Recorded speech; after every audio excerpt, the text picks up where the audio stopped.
It's an awful day outside today. It has been tipping it down. So I'm spending much of today in the kitchen.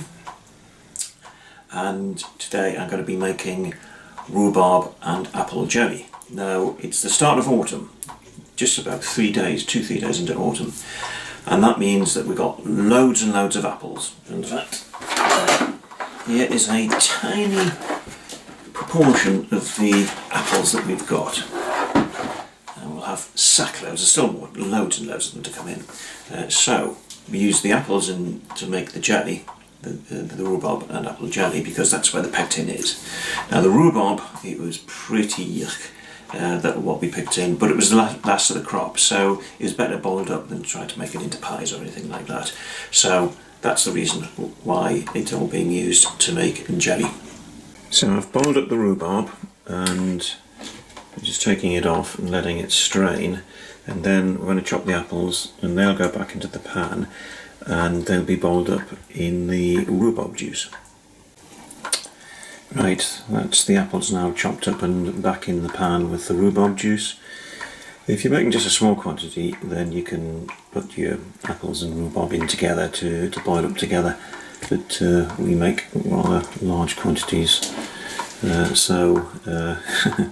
got a large catering pan, but even larger quantity of fruit to go into it, so they ended up getting boiled up separately.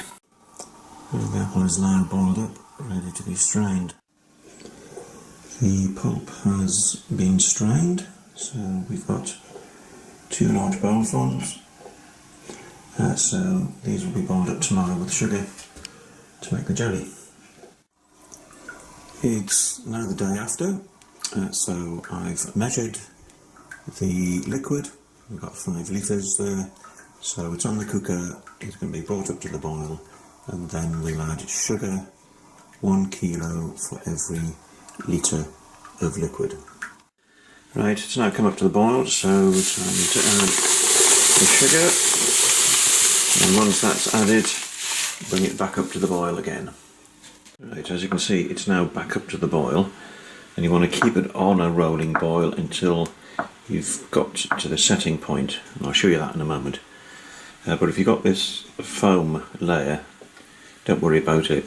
You can just spoon it off. At last it's reached the setting point, and we know that because what we've done is we've put a dollop on the saucer here, and when it sets on the plate, or at least forms a skin, which this is doing, then you know it's reached setting point. So at that point we put it into hot sterilised jars. There we have 19 jars. All the jars are reused, so they're not wasted. And what we're going to do is test this out on a slice of bread. Well, the proof is always in the eating, so I've put some on a slice of toast.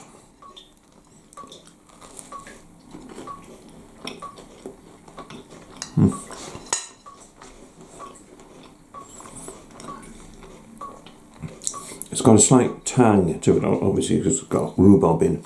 So you can also use it to, this is a little dollop on some smoked cheese or some smoked fish.